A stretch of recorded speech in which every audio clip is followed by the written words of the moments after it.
no joke. They're some of my favorite people in the entire world. There's a few of them I like even more than some of you. No, I'm just kidding. That sounds terrible. No, I'm kidding. I'm kidding. It's not true actually at all. Actually, I love every single one of you so very much. And it's such a blessing to be a part of this church and to love all of these kids and to love our kids and to love everybody from birth to the grave. Loved and cherished your entire life. It is so good. And you guys have poured out so much love to them. And we get the opportunity to experience what God has given them this weekend and to share a little bit towards you guys. So, out of thankfulness for all the gifts that you continue to give our teens and our kids in our church. Amen. And so I'm going to invite our teens to come up who went to conference. If you guys have something prepared to share, you can share it. If not, I'm not going to force everybody. We got a lot of you. And we could be here until 7 o'clock tonight if everybody shared a lot. But we want... Come on, ring those bells, light the Christmas tree. It's not the season yet. It's not that time yet. So come on, teenagers, come on. Everybody went to conference. Come on up. Yes, you got to stand near the front of the room. Show yourselves. Come on, get up here. Come on. Give these guys a hand clap, please. Yeah, wherever you want to do. I don't know. Some of you can stand wherever. I know it's awkward. You guys can handle it. You can do it. Yeah, some on one side, some on the... I don't care where you go. It's good. Yeah, you guys are good. Awesome. Awesome. You can do what you need. Yeah. That way you're not sitting on Chris. He wouldn't appreciate that very much. Yeah. Yeah, I'm gonna use this. Yeah, thank you so much. She only bites a little. But anyway, so these guys, obviously, every year, we've been going to the Encounter Conference for the last 18 years. What? Everybody's like, let's not crowd one side, let's crowd the other side. That's all right. They just don't sit on Nigel now. So it was Chris, and now it's Nigel. That's all right, cool. We've been going to the Encounter Conference now and taking groups of teenagers for the last 18 years, okay? It's an incredible thing, and the Encounter Conference is such a gift, and they've been doing the Encounter Conference for over 25 years. And so it's an incredible gift to our local area, Central New York, to invite, we get a crowd of over 600 teenagers in a big room just worshiping God. And some of my favorite moments during that was just listening. Just to be honest with you, this morning I almost cried during that first worship song because y'all were worshiping with your whole heart and have felt it. And that is no more beautiful sound than an entire room who's worshiping Jesus together. I know we could turn off every instrument on the stage, but this whole room just shouts in joy and begins to sing out the way you guys did this morning. It's good. It is so good. It is so good. And I thought it was great when 600 teenagers were doing it, but it was just as good when however many people in this room were doing it too. So please, every week, come just worship them like that because it was so good. But it was such a great opportunity. I'm going to stop talking because I'll talk too much. But I'm going to hand off the microphone to some of these guys, and I'll encourage. Don't say anything weird, okay? Just like, I'm looking at that. Some of them say weird stuff sometimes. They do. They don't know what to say, so they just say whatever comes to their heads, like me, but it's weirder. But I'm going to give them some of the microphones and just offer who wants to go first. Not terribly long. I mean, unless you got like, I don't know. We'll see what happens. Okay. Well, let's just say normally service ends at about 11:30. But we can go to 5. Hey, Pastor Amy just said we can go to 5. Okay. So she's good. So all right. Who wants to go first then? I'll let anybody go first. Okay. Oh, he did? Oh, Kaden, there you go. Come on, hand it off, buddy. For those of you that don't know me, I'm Victoria Leahy's boyfriend, so that's probably how you know me. But this is my second year going to Encounter. Last year I was more emotionally impacted, but this year I feel that my relationship with God was fixed. I grew up in a Christian household throughout my entire life. My dad's a pastor now, and I always thought that my relationship with God was good, but it wasn't where it needed to be, and I realized that this weekend. I was comfortable where I was, but we're not called to be comfortable. We're called to be uncomfortable and to follow God, and I really realized that this weekend. I wasn't able to make it to Thursday night and Saturday nights encounter conference because I'm in the school play. And after Saturday afternoon session, I went to the high school, and I felt different. And I was texting Victoria and saying like how it feels so weird being at the high school after being at Encounter with people that aren't Christians. And I was reading my Bible, and this verse came up. Jeremiah 1:5 says, "I knew you before I formed you in your mother's womb. Before you were born, I set you apart, and I appointed you as my prophet to the nations." In that moment, I realized that I am set apart. We're called to be set apart, and we're not supposed to follow people around us that aren't gonna help us grow in our relationship with God. We need to be with people that will help us grow in our relationship with God. One of the speakers, what really stood out to me, they said, you can't have one foot with God and the other foot in the world. You have to either be with God or part of the world. And I'm aiming to be with God. Another part of being set apart is multiple people prayed for me at Encounter. There were people that I didn't even know that came up to me and talked about things that I don't really share. I struggle a lot with thoughts of self-worth, that stuff. I'm a very competitive person, so when it comes to sports, I get down on myself if I don't perform the way I want to. I get down on myself if I don't reach my goal time for swim or for track. And when the first time someone prayed for me, they came up to me, asked me my name, and then they just started praying for my thoughts of self-worth. I had not told them anything, and it just really helped me. And another time, someone prayed for me. It was after, I forget what message it was, but we had just worshiped, and it was one of the pastors at Redeemer. He came up to me and said that I stood out to him in the crowd of people, and he started praying for me, saying that he feels and he can tell that I'm a leader and that God's got a plan for me, and I have to stop playing games in my relationship with God. I have to get off this roller coaster of up and downs with God, and I have to plant my feet and just give my life to God fully. And he just prayed about how I can either choose to be a bad leader or I can choose to be a good leader, help people, lead people to God, because he said people will follow me where I go.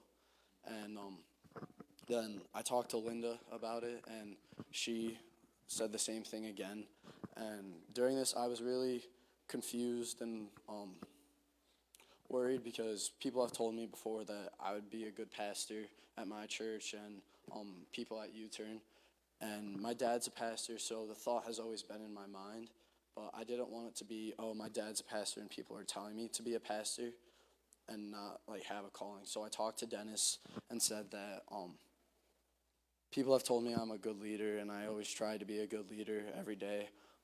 My dad prays, help Caden to be a leader to the world around him, help him to be salt and light, to pursue your will in all he does.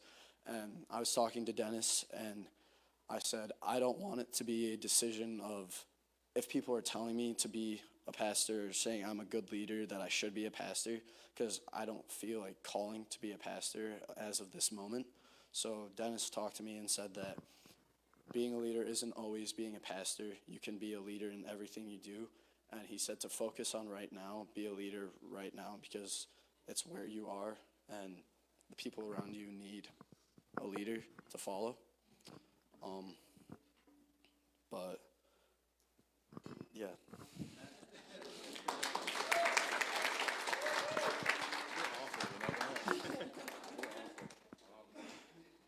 Hello, my name is Jaden. This is my third year going to Encounter. This is my second year being saved and going to Encounter. There was a speech, hold on, I'm going to have to pull up his name because I'm awful with names. He had a great analogy of Christianity and being a person as being a pot, and oh, sorry, I'm not talking to the mic. I apologize. I'm pretty loud. He had a great analogy about, people being pots, and that how you can be cracked, but, you're still together as a person, as a pot. But those things, that pot will fall apart if you keep letting those cracks become a thing. And I think one of the greatest things that I was thinking about was, I'm an art student, and if you mess up on an art piece, like, then you show someone, only you normally notice, like, the slight little pencil mark in the left corner or a smudge of paint in the right corner, but no one really ever notices. And when he was talking about the pot, it really showed me that, even if you patch up a pot on the outside with like more clay or whatever, inside you're still going to see those cracks. You're still going to see those, those mishaps in that, that pot. And, you see yourself as more scratched up, more damaged than people see you on the outside. And I feel like I've been struggling with that a lot. I went into Encounter, my relationship being all right with God, probably not spending as much time as I should be with them, but I feel like everyone says that. I tried to really get in the spirit, and I really did. It was a really good time, and the last guy, Reggie Gibbs, he was fantastic. He really had a way of moving a story along and going up from making you like cry laughing to wishing you weren't there because you're crying so much. But it was an analogy about a ship being wrecked, leaving the ships behind, burning them, and leaving them. And it really spoke like leaving your past self behind. After being saved, it really felt like being reborn again, like coming out of a womb and becoming a new person, really. And it was really a shocking experience 3 years ago now. Wow. When I got saved, and now going in my second year, it really helped me focus on not just coming out of the shock of being reborn as a new Christian and as new as a person.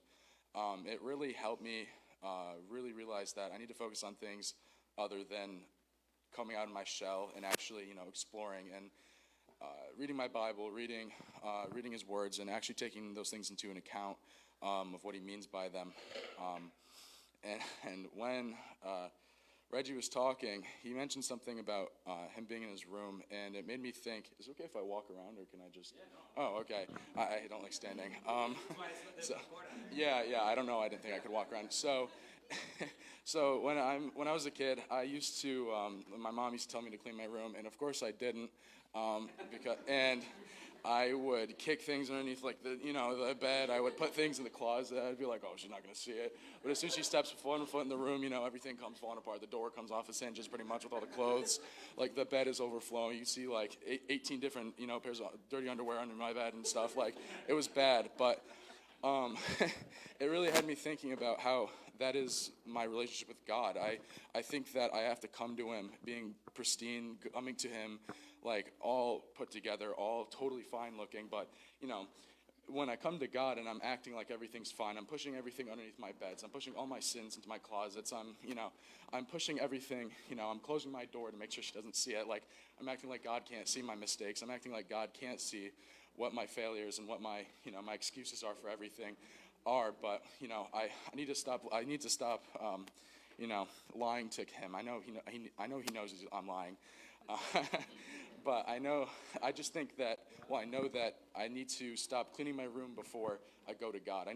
Cleaning my room. I need to stop picking up my room before I go to God. I need to stop acting like everything is fine. That's the reason. You watch all these Hollywood movies, and they always you always see the main character go to God at his lowest. You never see him, you always think of God, you need to be like, you're always low. They're in the rain. They're like, oh, God, please help me. And it's like, you don't have to be at your lowest. You don't have to be at your highest to come to God. You just have to go to God. It doesn't matter what state you're in. Sorry, I don't use this. I'm loud enough. No, they're online. They're watching. Oh, sorry, my bad. I didn't. Yeah. So, I don't know who's watching, but hi. But it really helped me realize that my room doesn't have to be clean to go to God. My room can be as messy as it wants. The clothes can be up to here. The dirt can be all over the floors. There can be like cobwebs all over the walls. You just have to go to God, and it's. I don't want those spiders coming in. I don't want anything. I don't want those bad things to keep being there. I need to just clean it. I don't need to keep pushing those things down. I don't need to keep pushing them things away. I need to actually go to God. I need to clean up my act. I need to clean up my room, and it really helped me realize that at conference when Mr. Gibbs was talking, and or Uncle Reggie, whatever you want to call him.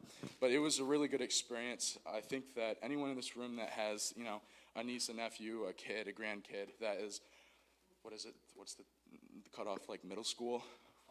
Yeah. Is it any age? No, not just youth group, but like Encounter, yeah. Oh, yeah. Middle school, high school, college. There was like 5-year-olds, what? Never mind. But, There were probably some of these kids. yeah, it was probably like, I don't know, there was a bunch of kids that were like this tall, like with diapers on pretty much, they were running around, but... Okay, maybe there were like 12, but that's okay.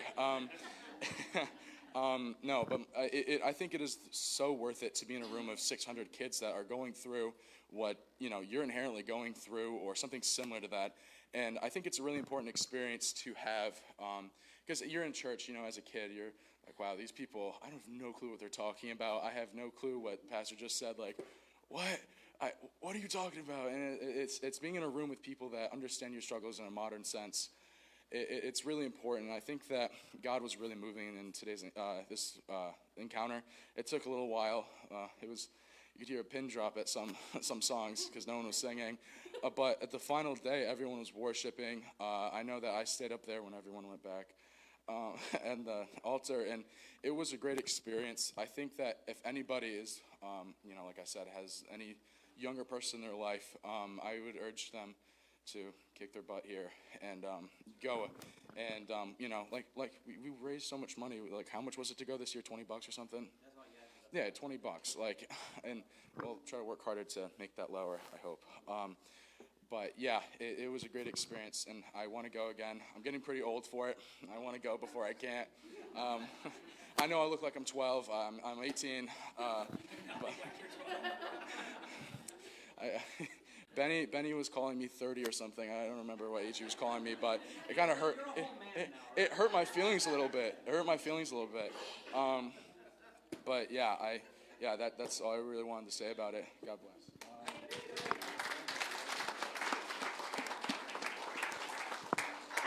I called you 35, actually.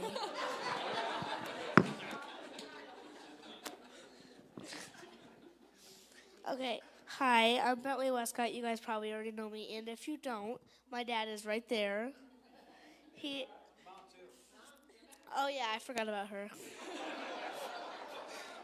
So my dad is a pastor. If you probably already don't know, he probably plays the drums a lot. And right now, I am going to be a mini Roger. Okay, so my time at Encounter was really, really fun. So I went there, and there was a lot of emotion right when I first went in there. Everybody was like praying, there was worship going on, everybody was kneeling down at the altar, people were loving God, and people nowadays are like, I don't believe in God. How can you prove it? I'm going to prove it to you right now. Go to Encounter. That Holy Spirit will go straight through you, and you're going to be like, I am so sorry.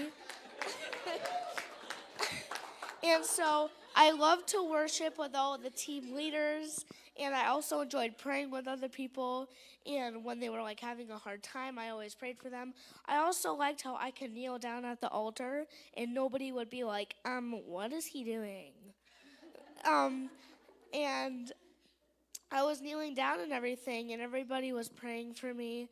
And I had a verse. It was 2 Peter chapter 2, and it said, "These are waterless springs and mist driven by a storm. For them the gloom of the utter darkness has been reserved. For speaking loud boasts of folly, they entice by sensual passions of the flesh those who are barely escaping from those who live in error." And so that really touched me and everything, because we were doing that, and yeah. And I also had a lot of stuff that was going on before I went to Encounter, and I went there and it just completely went away. All my sins went away. And I loved all of the stuff in there, but one of the food trucks was but overall I had a blast.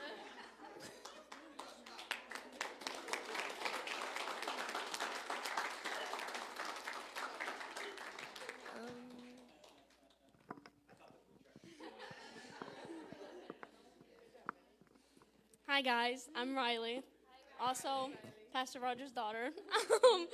So, oh, and mom too. Sorry. Okay.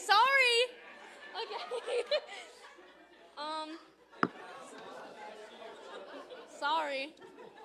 Okay, you're just so short. I can't see over Chris's head. I can't. Okay. No, be quiet. You can see. You don't have the microphone. Shh. Okay. So, this is my second year, going to Encounter in person because with COVID, it freaking sucked. We couldn't go because we just had to stay here, but that was still good. Yes, Linda, I said it was good. Okay, so, hold on. Okay. So, let me get my notes. All right, so first speaker that we had was Daniel Ritchie. He's personally my favorite. Wish I could get a hug back from him, but he has no arms, so can't really get a hug back from him. But just so you know, that sounds like it's a mean statement, but that's his own joke. No, it is. Yeah, it is. Like he literally is like, I passed, but he has no arms, in case you don't know, and that's part of his testimony. Just saying that people don't think you're I'm not being mean. I'm not being mean, I promise. She's not being mean to an armless guy. He literally stood up on stage and said, I wish I could give you all hugs, but, well, So, one of the things that he really really speak to me was God, why me? He kept saying that because, he was born without arms, and it just spoke to me because that's something I used to say to myself all the time. And he kept saying Jesus knows the suffering that we are going through. And in John 15, it says something if the world hates you, remember they hated me first. And Jesus is he's the only one that can pull us through all of it. He's the only way. And then, let me find something else. Oh yeah, he said, you were made by God, for God, with a purpose and for a purpose. And he says he calls us by our name, not by sin or our mistakes. My all-time fave was, Uncle Reggie.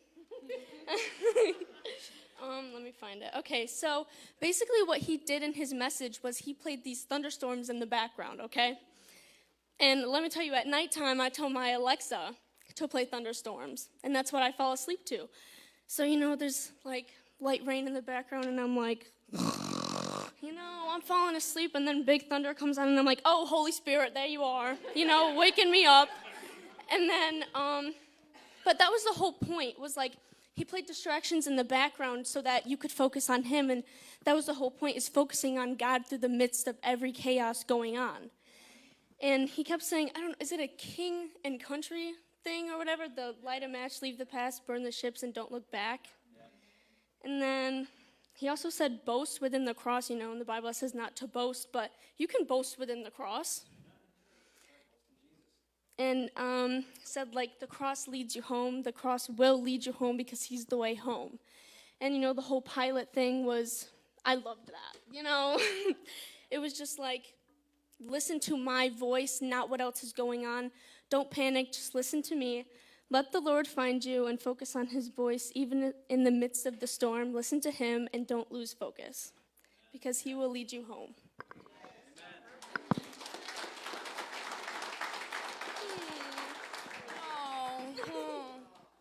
Hello, everybody. I'm really happy to be here. For everyone who doesn't know me, which is probably everybody because I'm not really here much, my name is Zalia, and I'm sorry to point you out, Mom. I'm so sorry.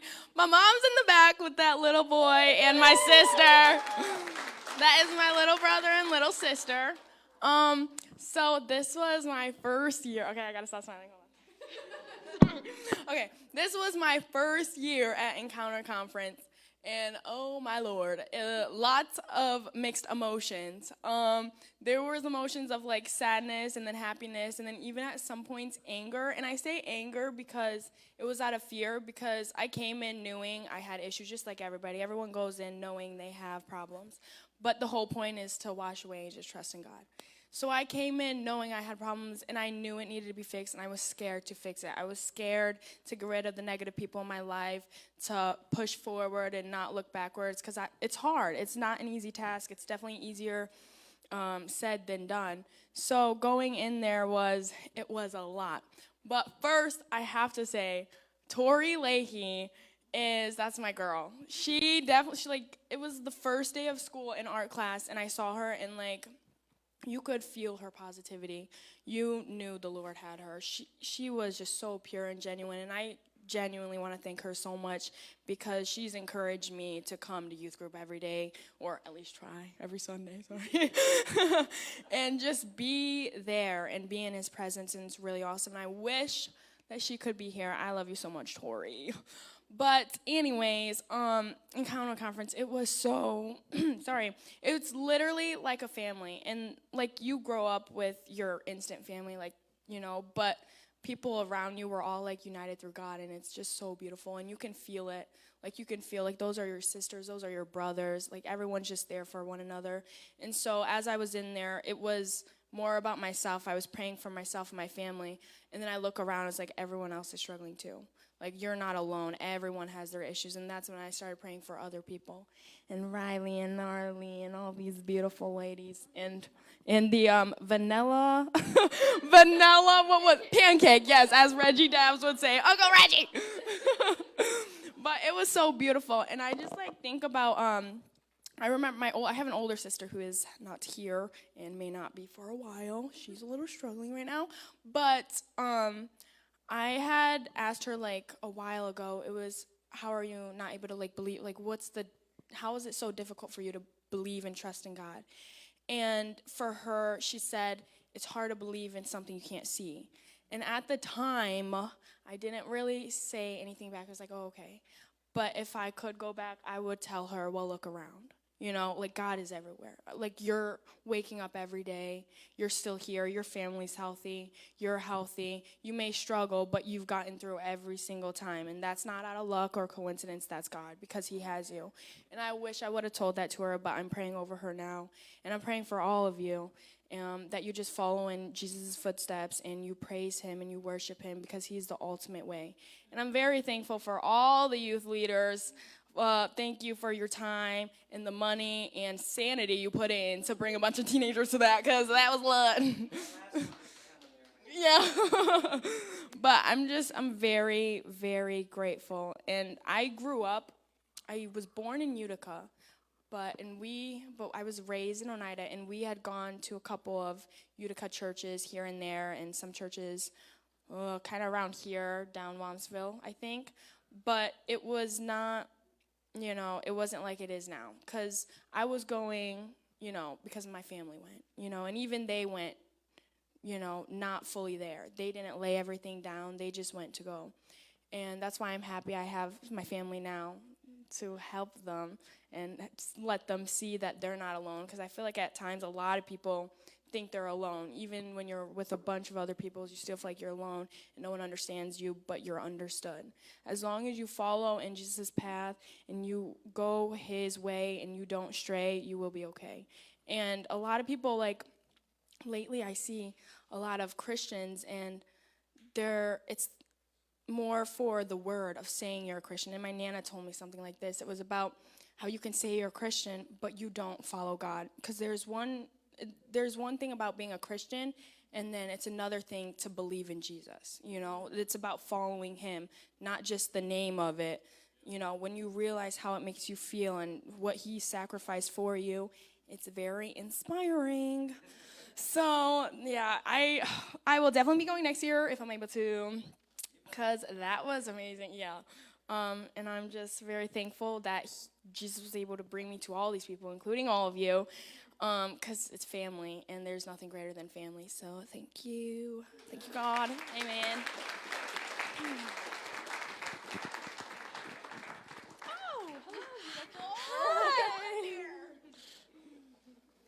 Hi guys, I'm Evie. I'm that one's little sister, and so that makes me the third wheel to Tori and Kaden. Yeah, this is my second year going to Encounter, and last year, I felt like it was like a lot, like not like a lot, but like a lot as in, well, I felt like I was like giving my life back to Jesus and like to God, but like I reflected after the first night of Encounter. I was like, that was not what this is right now. And I was very distracted last year. There was a lot going on at Encounter. I was distracted. But this year, I really honed down on trying to focus and not let the things around me distract me. And it was the first day, and the past month has been really hard because who I thought were my best friends clearly are not. And I go to a small Catholic school because I can't deal with Oneida. Sorry to people that go to Oneida.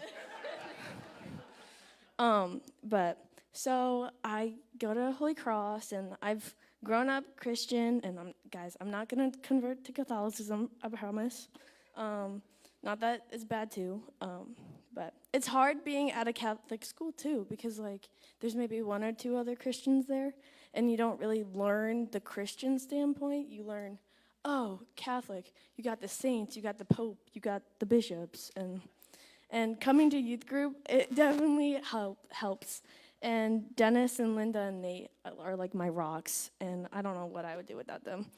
But so to get into what happened at Encounter, Daniel Ritchie was there, and he was there last year, and he was very much one of my favorite speakers last year, and he just made his image in my mind better this year too. So he talked about 5 things, how we suffer, and not to suffer by yourself. And I'm suffering by yourself is not good, because you just your image of yourself just fades. But that's something I've struggled with, because I felt worthless the past month because the things people have said to me, the things that have been done to me, and it's why? I just felt really alone. And like Caden said, my dad is a pastor, so of course I talked to both my parents about it, and they're like, you're not actually alone, Evie. I know you might feel alone, but you're not. You have Jesus with you, and you have the Lord, because like Caden said, we grew up in a Christian household, so I've always known God, but it doesn't, getting older, it doesn't feel like he's always there, especially this year. But so Daniel Ritchie, the whole suffering thing, and he talked about there's no mistakes in the room. And I was that really spoke to me, because I really felt like that, because the people around me, who I thought were my best friends, wronged me and spread things about me. And I don't know, anyone in the room ever felt really worthless because of the things people around them have said? Yeah, my heart goes out to all of you, because it really sucks. It sucks because everyone's oh, Evie, you're so wonderful, you're amazing, and then the people that say that to you are Evie, you suck, you're awful, even though I didn't even do anything. But he that really stuck with me through the whole weekend. And then we had another speaker. Her name was Layla, and she was from Australia. So as soon as she started speaking, I was I love accents. I was just that made me help focus in on her speaking, because her accent.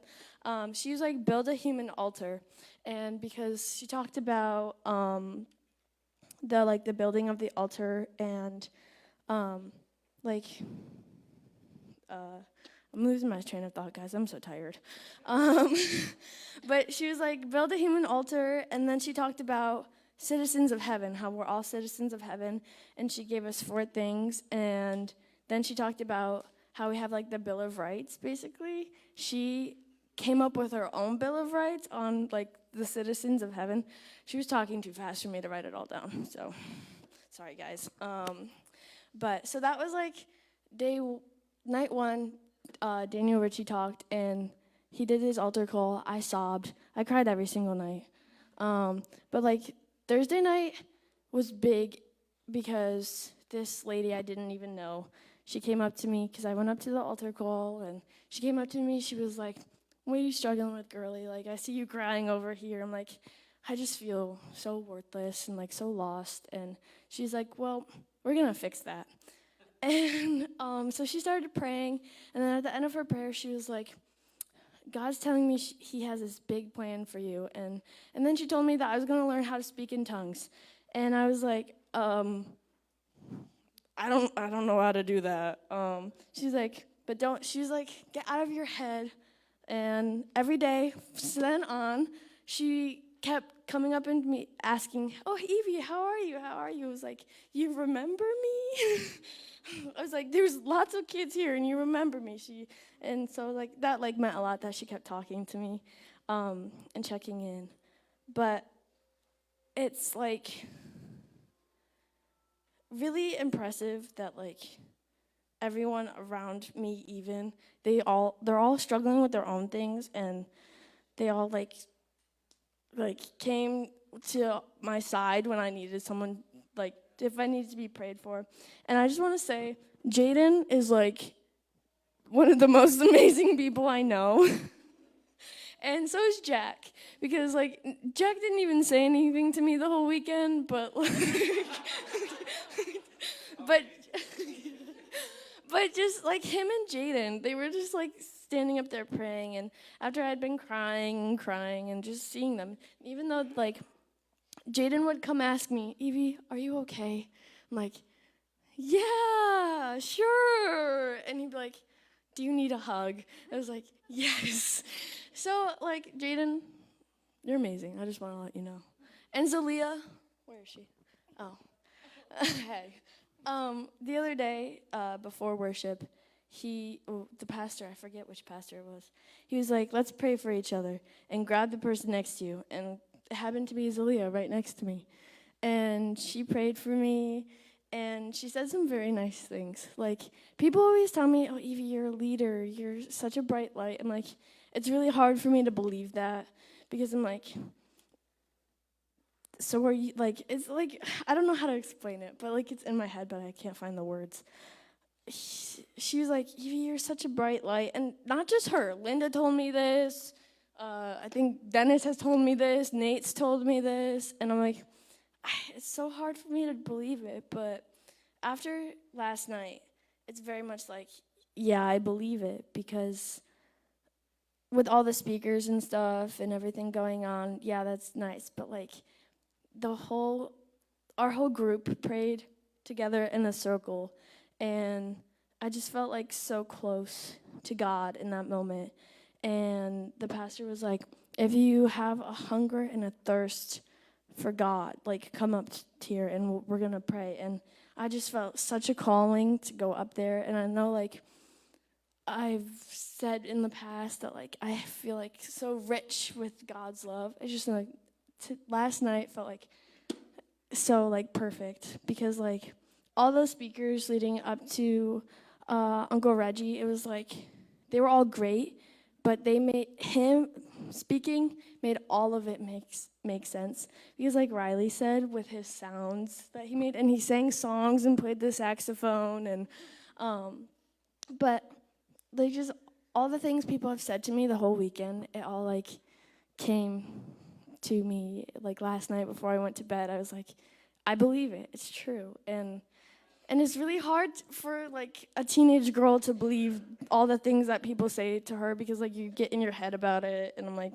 I gotta stop getting in my head about it, because that just makes me doubt. And I hate doubting, because we don't need to doubt.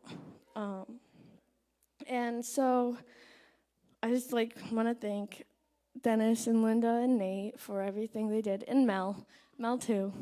She's sitting there over there, and like she needs to be told that she did a great job this weekend.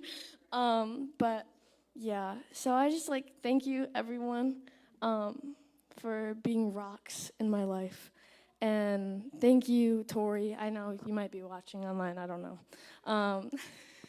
Thank you for encouraging me, because I know that you're 9 hours away, but just taking Caden's phone and talking to you when you're on the phone, even though we might talk for like a split second, you're one of the reasons why I came to Encounter again this year. Because like after last year, I was like, I don't know if I want to go.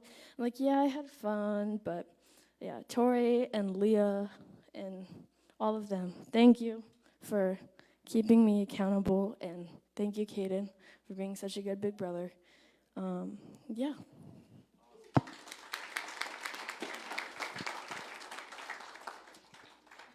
Hey everyone, I'm Jack. I'm going to get right into it because I believe there's still more people that need to speak. I feel like Elijah's got something. So I got 2 main points real quick for you guys and for everyone else here. One is same God, and the second one is it is finished. First one, same God. We were in that church with 600 plus other people with amazing cool lights, cool sounds, an amazing talented band. And we all felt God. We can't ignore that. We can't deny that. God was there. He was present. The Holy Spirit was moving. Can't deny it. The same God that was with all of us, the same God that we were worshiping, all of us, is the same God that is one here with us today. Also, though, when we're alone in our room, at work, at church, in our dorm, wherever we are, it's the same God. The reason we might not feel as on fire for him or might not really feel him as well is because we might be distracted. The conference, we're so focused on God. We're worshiping for hours a day. We're praying, listening to his word the whole day. We're just listening to his word. We are close. We are so focused on him. And a lot of times when we're alone, we're not focused on him. We're distracted by the things of the world. And when we are distracted, we can't see, we can't feel him because we're looking in the whole opposite direction of him. But when you focus on him, the same feeling that you guys felt in that church, you'll feel it again. It's the same God, the same God. It's the same yesterday, today, and forever, the same God. He'll never change, he'll never leave you. The second one, it is finished. Felt like some of us were holding on to some things. We didn't feel forgiven. We've done wrong and people done wrong to us, but it is finished. No matter how many times the devil puts the lies in our head trying to tell you that you're not forgiven, he can't take away what Jesus did on the cross. It is done. It is finished. He said it. It is finished. Everything. It is finished. So let it go. Let it go because it is finished. The devil can never rewrite the past. Jesus is the author. The past, present, future. So let it go because it is finished. Let it go.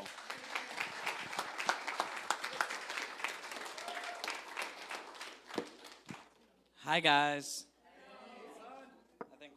I think most of you know me. I'm Elijah, not to be confused with Elisha. My dad is Pastor Dennis. That's my mom. Moms are very important too. I'm going to intercede real quick. I'm going to stop for just a quick second for these guys. These guys love their moms. They love their moms. And actually, the last night of conference, Reggie Dabbs made all the moms in the room pray for everyone and told the guys to sit back and made the moms pray for all these kids in the front of the room. So, moms, y'all are prayer warriors, and that's amazing. And what God is doing through the moms in the room, like, for real, like, it was cool. All right, continue. All right. Well, Encounter was a great experience. It was kind of insightful. And there's a lot to be learned. And I feel like my relationship with God really grew a lot more than where it was at before. Anyways, something I feel like came to me. Like, a lot of people nowadays struggle with insecurities and stuff, especially the young folks. But Daniel Ritchie, on the second day of Encounter, talked a little bit about insecurity. Well, kind of. Anyways, one of the scriptures that he gave us, that's not the right page, was Romans 12, 1 through 2.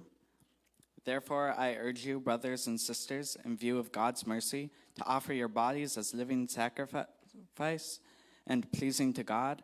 This is your true and proper worship. Do not conform to the pattern of this world, but be transformed by the renewing of your mind.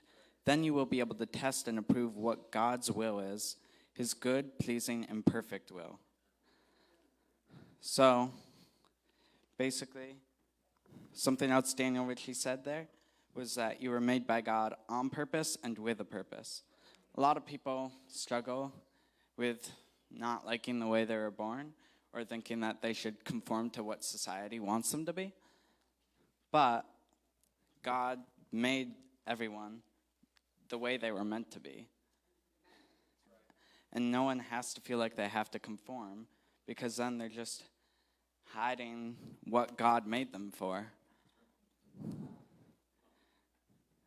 Another thing Daniel said was, just by comparison to others, we feel like we're not enough. So it kind of gets us down on ourselves, and that also hurts our relationship with God, because, yeah. Mm-hmm. So, basically, God made us exactly the way he wants us to be. And we don't have to worry about not being enough or not living up to our expectations, because God died on the cross just for that reason, because we're not enough. And we don't have to be, because God is enough.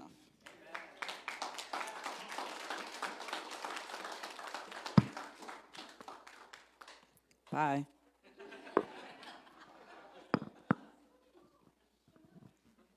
Good morning. I'm Arlie. My dad's Roger and Holly sitting over there. I love you, Mom.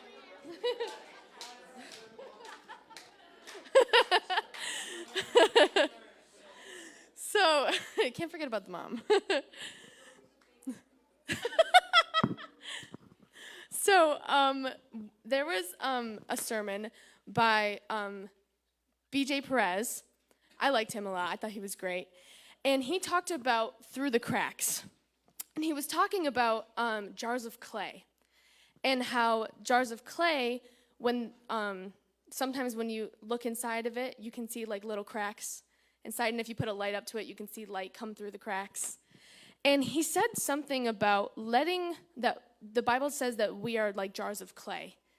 And a lot of us believe that the cracks are like imperfections, and that they're wrong, and we want to hide them and get rid of them, and we don't want to show people the cracks in our lives. And there was a question he asked, was like, well, what is the cracks in your life? And I thought about that he said this on, I believe it was the second day, and I thought about it all night Friday night and all day Saturday. It's like, what are the cracks in my life? And I don't know, that just really stood out to me. And when he mentioned the light coming through, the Bible talks about how, God is the light. And we don't want people to see the cracks in our lives. We don't want the light to come through. But he said, without the cracks, how can the light get through? Without the cracks in our lives, how can the light of God come through? And when he said that, I was like, wow. I have a really hard time letting people know that, like, I'm not okay all the time. I know it's a pride thing, but it's like, I will never be honest with you about how I truly feel. Linda knows that. She called me out on it. After the morning service, she came up to me. We were out in the lobby, and we were talking. She's like, are you okay? And I was like, yeah, I'm fine. I was like, I'm so tired. I have the play going on this weekend. I'm exhausted. I'm doing a million things at once. And later that night, they were praying and stuff, and I was so exhausted. I couldn't even make it up to the altar because I was so tired. I was so beat down because I was just doing all of these things at once, and I just kept thinking how the Bible talks about, like God talks about resting on him. And I was like, I'm just going to focus on that. And I was listening to the music. I was listening to what people were saying. I was listening to people praying around me. And Linda and Jaden came up to me. They were praying over me. I was crying. I couldn't take it anymore. Linda goes, you lied to me. She whispers in my ear. She goes, you've told a fib, didn't you? It's like, maybe a little. And so yeah, she really called me out on that. But I'm glad that she did, because it helped me open up for the next day. And Reggie Dabbs was talking about how he didn't have a last name until he was 13 years old. And that he was a mistake. He wasn't planned. He was for money. That's how he explained it. And that really broke my heart, where he is now, he's a motivational speaker, and he comes and he was talking to us, and he was just so amazing. And it's like the fact that you feel as though you came from nothing, God said, I'm going to make you into something. And it was so inspiring. And he said he was thinking at night. He was 13 years old, laying in his room at like 3 a.m, staring at the ceiling, and he was crying. He's like, I don't know what to do. Like, I don't belong here. I wasn't even supposed to be here. Why am I here? He's like, what is my purpose? What is my reason? I don't want to be here anymore. At 13 years old, he's thinking that, and he said that his foster dad named Bill came in, and he was like, why are you crying? And he's like, I don't know what to do. And he said that his foster dad pulled out a Bible out of his back pocket, and he got saved that night. And I thought that was so awesome. And it's just like, and then he had an altar call about people who just believe that they're not supposed to be here, believe that, or they don't want to be here anymore. They're too tired. Their self-worth is so low to the fact that they're just like, I give up. I don't want to do it anymore. It's too hard. It's too hard to follow God. I go after someone who loves me, and yet other people around me don't, and I don't know why. It's like, I struggle with that a lot. I think about that all the time. It's like, I give so much love, and nobody gives it back. And oh my gosh. It's so hard because it's like, I see myself as a person who gives and who serves to people, and I feel like I get nothing back. And Nate was praying over me, and he was like, let God love you. God wants to love you. You have to let him. You can't walk around expecting love from the rest of the world when the person who created you and loves you unconditionally, you have to let him love you too. For the longest time, I didn't want him to love me because I didn't love myself. I was like, if I can't love myself, how can someone who knows my future and has a plan for me and who made me love me too? When he knows everything about me, he knows my thoughts, he knows my mistakes, he knows what I think about constantly, he knows, some bad things that I've said to or about people, and he knows all the good things I've said to and about people. That's like, how can he love me? And I just felt him say, just let me show you. Let me show you how much I love you. And I thought, and I did. And it felt so good to feel so much love. Like, it was so overwhelming and so overflowing. I felt like the Holy Spirit just filled me all the way up and overflowed to the people around me. And when he did that altar call, he said, I'm going to count down from 20. Now, that got me, because there are a lot of times where there's an altar call, and it's like, I'm just going to wait a few minutes before I go up. You didn't have a minute. You had 20 seconds. And that was so hard, because going up to an altar call is admitting. I don't want to admit. I don't want people to know. That's my biggest thing. I don't want people to know. And like I said, it's a pride thing. And I know about it, and I'm working on it. And then I saw most of my U-turn family go up there, and I was like, oh my gosh, the fact that these people that I love so much struggle with the same things I do. Sometimes they think they just don't want to be here anymore. They want to give up. And we were praying over each other, and it was just so, I was shaking. I was like, I can't believe I'm admitting this in front of hundreds of people, in front of, my family and my friends. And there was just a time where when he stopped, and you could feel the pain overflowing out of people and leaving the room. Like, does that make sense? Like, that is so awesome. The fact that a simple prayer can remove that thought from people's minds. And this lovely lady, Evie, she turned around, she grabbed me. And when I mean she grabbed me, boom! Like, I was like, not prepared. And I don't think I've ever cried so hard into someone. I'm sorry if I got tears in your hair that night. And I was just like, and I just remember we were just crying and holding each other. And I could feel God's arms wrap around us. And I remember saying, like, Evie, I love you. And she was like, I love you too, Arlie. And it's so good to hear that, because you hear the words I love you from your family. And you hear them from your partner and your friends. And sometimes you just like, well, they have to say that. They have to say that because they're my family. Of course they have to love me. But it's just hearing that from someone who feels the same way as you do is so touching. And it was like, it's just, you can feel yourself come alive. Like, yeah, I'm living. But like when the Holy Spirit fills you, you become alive. And you can feel it. And it's just, I loved it so much. And I'm so happy that I got to be here with all of these guys. And I hope that they received as much as God wanted them to. So.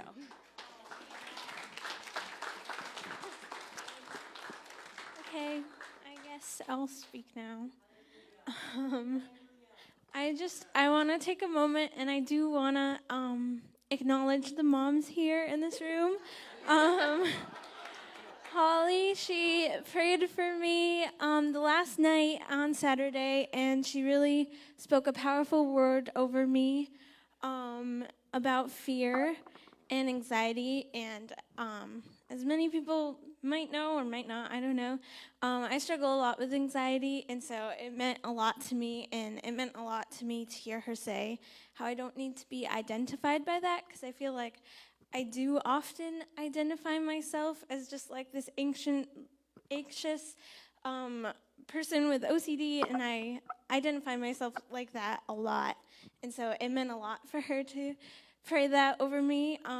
It was amazing hanging out with Melissa this weekend and just having time with her as like my big sister. That meant a lot to me too. And I really want to take a moment to acknowledge my mama, because she has just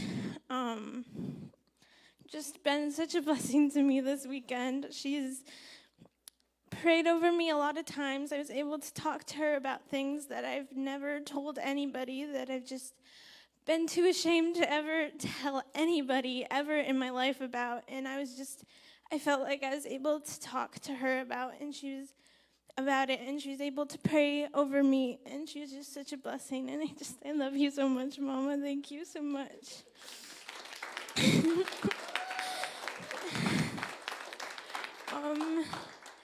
I wasn't originally sure if I was going to be able to go to Encounter this year, and I was just praying beforehand that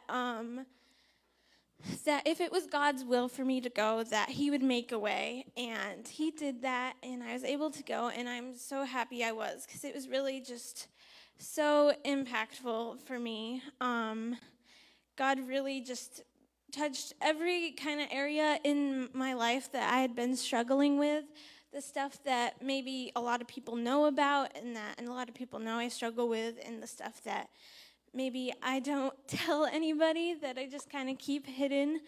And he brought all of that to light, and he healed me with all of that stuff this weekend. So I would just feel so grateful, and he's just been constantly reminding me of how faithful he is and how good he is and how much he loves me. Because there were actually a couple times this weekend where I was like either crying about something. I know Friday night I was crying about something during worship, and I was like sobbing, and then like the message was like just about what I was crying about, and like he was able to speak to me through that.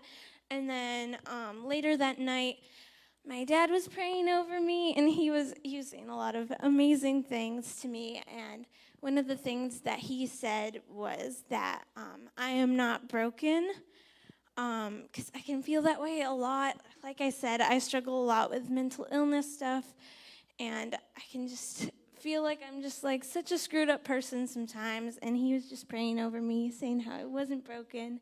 And then the next morning, Arlie kind of mentioned it, the sermon was all about how we are these jars of clay, and even though we might have some cracks in us, we are made complete in Jesus, and that He heals us and he fills up those cracks so that we are not broken anymore. That maybe on our own we are broken, but that he mends those cracks and he fills them up. And so that was another like really impactful thing for me. I feel like that kind of idea kind of sums up all of what God was doing in me this weekend, is just reminding me that I'm not broken. I'm not broken because of my struggles. I'm not broken because of my sins. I'm not broken because of the things that you can see and the things that you can't. I am made complete and I am made whole in him, in Jesus Christ. And it's not because of me or anything that I do, but it's just fully because of him and his goodness and his faithfulness. And he's so faithful and he's so good. And yeah, he just reminded me so much about how much he loves me. I feel like I remember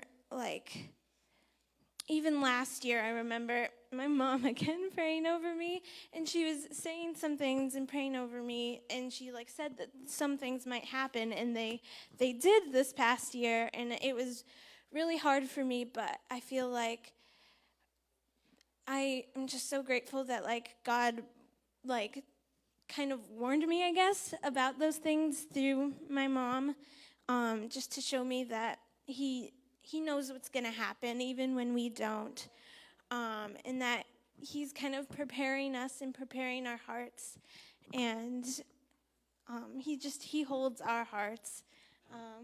That's what you prayed over me too, is that he holds my heart, and he kind of just showed me this weekend the care and tenderness in which he holds my heart, that he just loves me so much, and he just cares for me so much.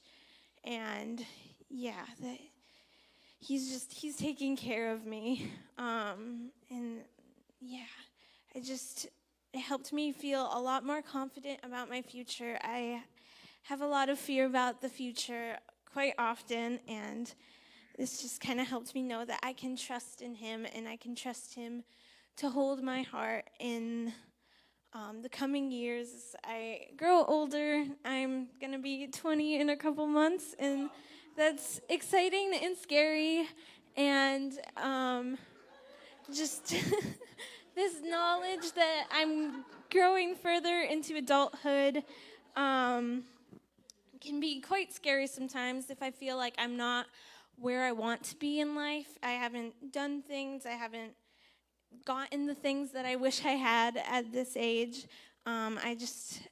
God reminded me that I can trust in him for my future, and that he's got me, and that everything that he will do in my life, that he will do in his perfect timing. And yeah, that it's all according to him and his will, and I'll be okay no matter what stage of life I'm in, because no matter what, he will be the one to hold my heart, and he will be the one to take care of me and to love me. And yeah, I think that's about it.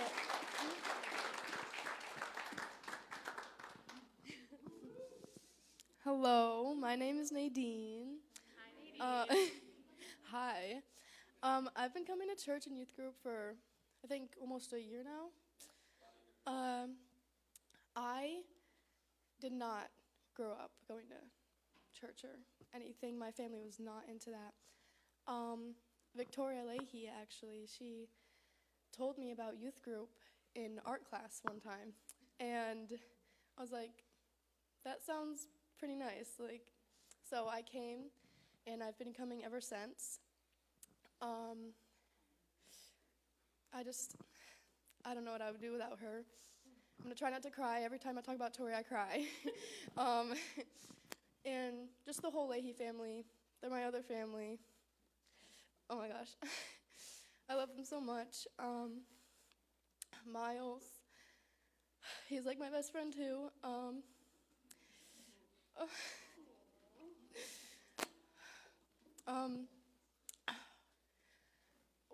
This was my first year going to Encounter. It was amazing. I went there feeling totally lost. I didn't know what I was doing, where I was. I didn't feel close to God. Feel like I was drifting away from Him. But the messages, the speakers, like what they were talking about, I related to so much. It was like, it's so nice to know that I wasn't alone in all of it. And all my friends, I had all my friends by me. Me and Celia, we were at the altar, we were holding hands, we were crying, all of it. Me and Evie. Okay. Me and Evie hugged for like 10 minutes, just crying together. Kaden prayed for me. It was just amazing. I feel amazing. I feel great. Thank you. Thank you. I plan to go to Encounter for many more years. I really love it. I love the friends and family that I've made in this. Like, I love all you guys. I don't know all you guys, but I love you all. Yeah, I didn't really have anything planned. This is not my thing, speaking in front of people.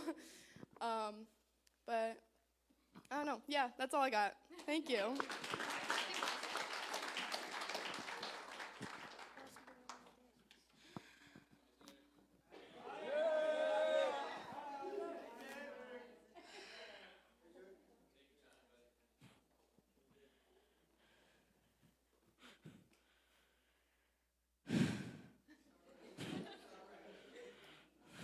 All right, my name's Isaac. That's my dad over there.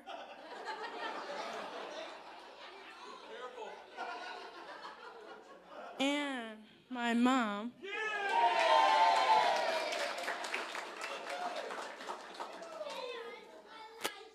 That's right. Call them out. And Zymir and Elisha.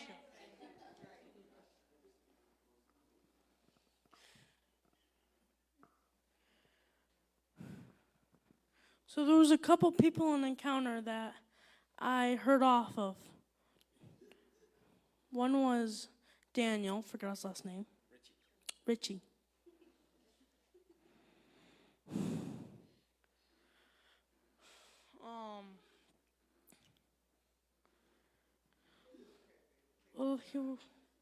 While he was speaking, I was thinking in my head, how can he do stuff every day with only legs?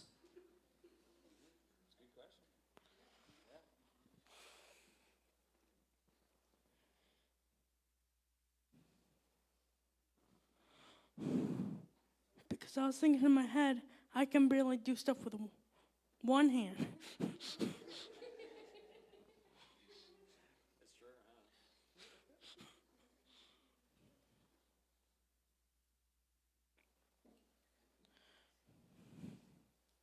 So if you know my family could tell you that I slip a lot. My hands are very slippery.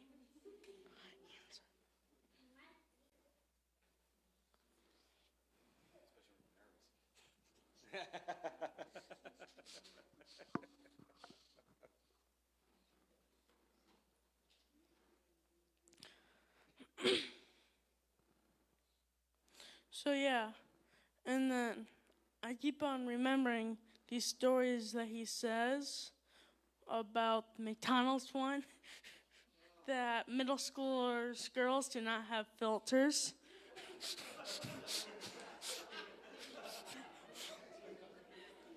It's a whole middle school thing. I don't know. Honestly, it's true.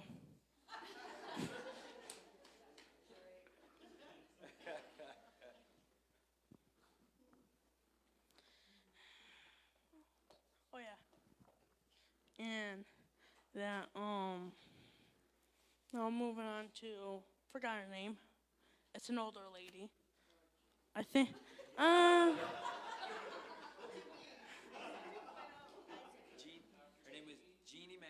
Jeannie Mail. I think she was a little younger than Linda.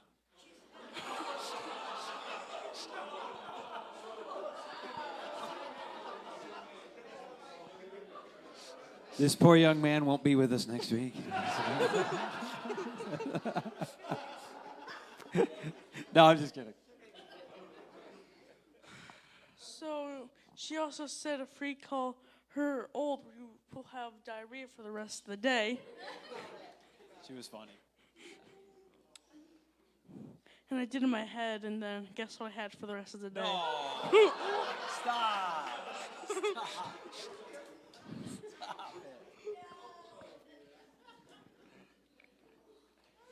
Do you have anything else to say besides that? Yeah, I do. Oh, it better be good. I said no weird stuff. You're making a liar out of me.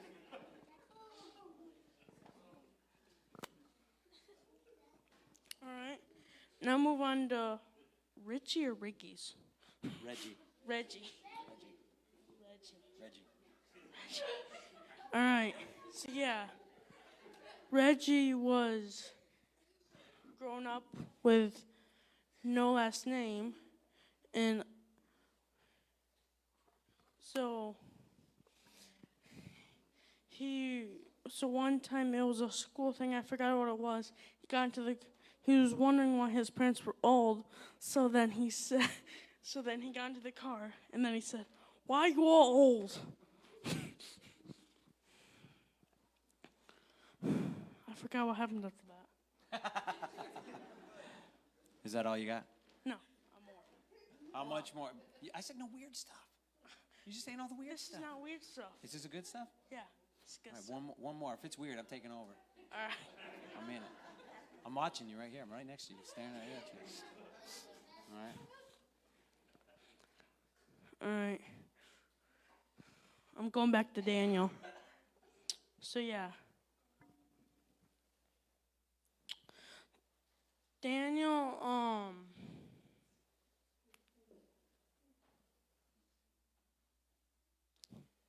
he was a pretty cool dude. I think he was the funniest out of all of them. They're all pretty funny. No, BJ. Oh, that's when you go to BJ. So me and BJ have a lot in common. Because he likes video games. And so he said that he turned into, forgot, Josh Allen's, and threw his controller at the wall. And I've done that a lot. But it was always the cheap ones. He threw the expensive ones. All right. All right, and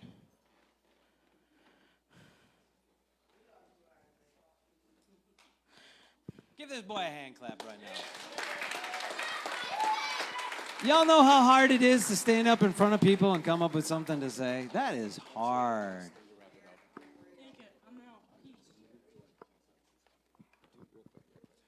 Sorry, I like talking.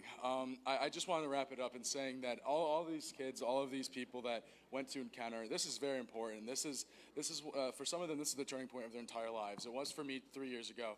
And if these testimonies and if these stories aren't enough for you to at least consider bringing or sending a kid or sending someone that you know that is of age to go into Encounter, I don't know what is. God is moving through every one of these people. God is moving through everyone in this room, and if you can't feel it, then I don't know what will make you feel it.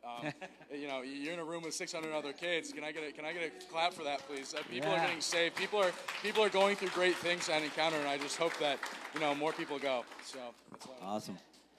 You hang on to it for just a second. Oh. You can hang on to it. Just turn it off so you're not talking, breathing through it or something weird. Don't do that. You're not Darth Vader. So, guys, all these guys shared a ton of some really impactful